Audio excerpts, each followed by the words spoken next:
For folks who aren't Canadian, or for folks who are but haven't been following the news, here's a brief overview of what's going on with the election in Canada. I'll give you a quick rundown of the major party leaders and the various controversies surrounding them. Jagmeet Singh and the New Democratic Party. Singh started out as a member of the Ontario Provincial Parliament. He was made leader of the New Democratic Party before he was even elected to the federal parliament, which is weird, because usually the leader of the party is the person the party tries to make prime minister, and you can't be prime minister unless you're a member of parliament. But he did soon after get elected to the federal parliament. He became well known because he is a Sikh who wears a turban, which causes xenophobic ignoramus to accuse him of trying to institute Sharia law because they see a turban and think he's Muslim. And when they see a Muslim politician, they assume they're trying to institute Sharia law.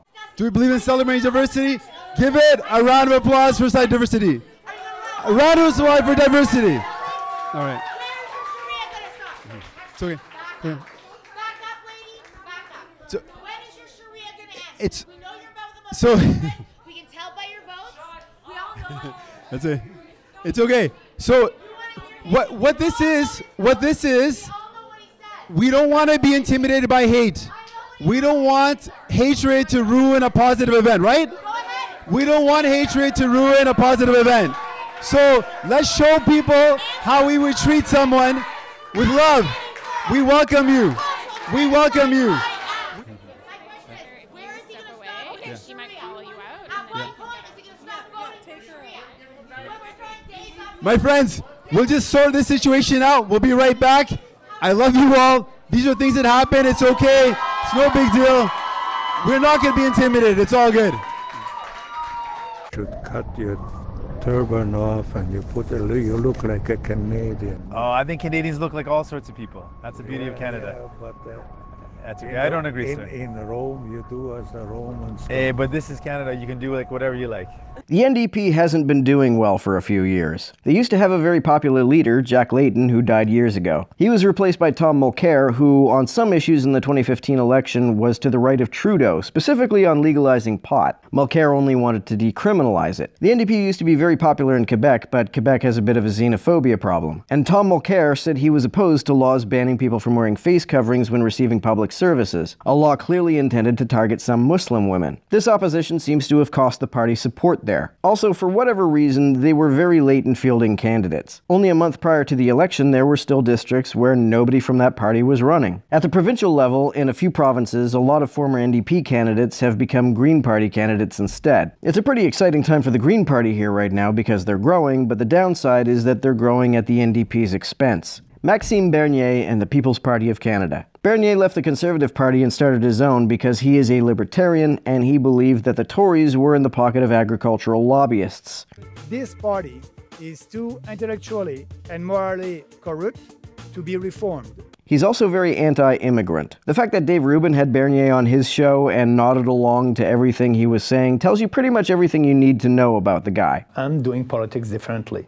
And, there's no political correctness for our party. I'm saying what must be said. Some folks think he rage quit the Tories and started his own party because he lost the leadership election to Andrew Scheer. And maybe that's the case, but Bernier is also a lot more radical with respect to certain issues. An issue on which he differs from the Conservative Party is this thing called supply management. Supply management is a price and supply control system for dairy, poultry, and eggs designed to keep these industries profitable. Bernier calls himself a libertarian, so he doesn't like this, but the Tories get a lot of lobby money from the agricultural industry, so they're not going to challenge it. The problem with the PPC is its xenophobia. Many who initially got involved with the People's Party of Canada left when they realized what a dumpster fire full of bigots it is. The Vancouver newspaper The Star says there was an exodus of original People's Party of Canada provincial organizers and followers. They suggest original party faithful are disillusioned and leaving by the dozen. An online petition by PPC members is also calling for the removal of the party's national coordinator. Two former coordinators, Daniel Joseph and Angelo Isidoro, have publicly resigned online. I can't stand idly by and be associated with a party that fosters these kinds of people, Isidoro told Star Vancouver on Monday. The party that existed just a few months ago is not the same party now. Isidoro, 22, was the Electoral District Association president for Vancouver Quadra and the temporary campaign manager for the PPC's unsuccessful candidate in February's Burnaby South by-election. He also serves as director of UBC's Free Speech Club, which has faced visceral public outrage for bringing in controversial speakers speakers that critics have called white nationalists. Isidoro announced his resignation from the party in a March 29th online post, writing the PPC is an utter free-for-all and has been hijacked by egomaniacs.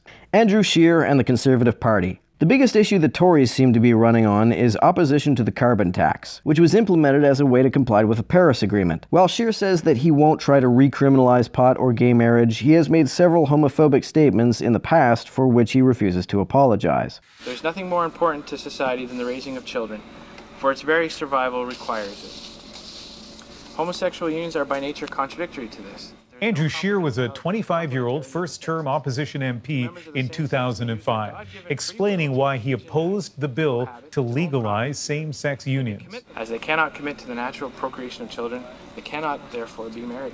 Mr. Scheer. Mr. Scheer. Scheer, like the vast majority of his Conservative caucus, led by Stephen Harper, voted against the bill. So did a number of Liberal MPs. Mr. Macaulay.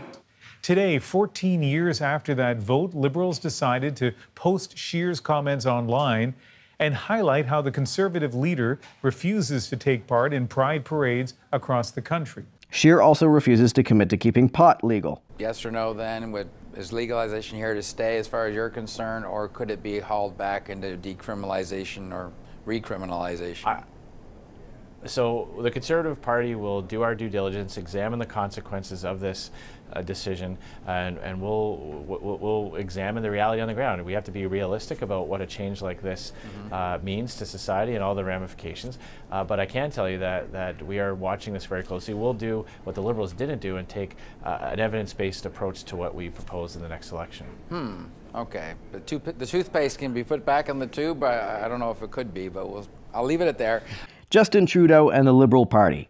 Trudeau has been in trouble not just for the blackface thing, but also for the SNC-Lavalin affair. SNC-Lavalin is an engineering firm based in Quebec which gets a lot of government contracts. It also pays a lot of bribes. They are being investigated and prosecuted for those bribes, but because they're job creators, Trudeau asked his justice minister to try to find a way not to prosecute them. She blew the whistle, and Trudeau's corruption has been exposed. During his campaign in 2015, he promised to switch to a proportional representation electoral system, but apparently underestimated the amount of political capital one would need to do that. Given how many Canadian politicians, especially in the Liberal Party because there's so much vote splitting on the left, only win by pluralities. Such a system might not be great for his own party. The Conservatives still make the carbon tax their #1 campaign issue because they're not going to run on being harder on corporate corruption. Their donors won't like that, and nobody's going to buy it anyway. Elizabeth May and the Green Party. The Green Party has some great policies, but they've frequently screwed the pooch when it comes to vetting their candidates. 4 candidates from Quebec posted some pretty xenophobic memes a few years back, although the Green Party says that they will make public statements of apology and commit to learning more about Islam by working with the National Council of Canadian Muslims, according to CTV News. Yves-François Blanchet and the Bloc Québécois. The Bloc Québécois is a party that only runs candidates in Quebec, and their primary issue is keeping the Canadian federal government out of Quebec's beeswax. In 2011, the party lost a lot of seats to the NDP. The NDP, however, has lost favor in Quebec since then due to their opposition to laws prohibiting the wearing of religious symbols for government employees and wearing face coverings when receiving government services. Since that's the case, the Bloc Québécois stand a chance to increase the number of seats they hold in Parliament from the 10 they hold now. The polls seem to strongly indicate that no party is going to win a majority of the seats in Parliament, so whichever party wins a plurality will form only a minority government. That usually means that very little gets done, but that's not a bad thing as long as it keeps Parliament from making things even worse.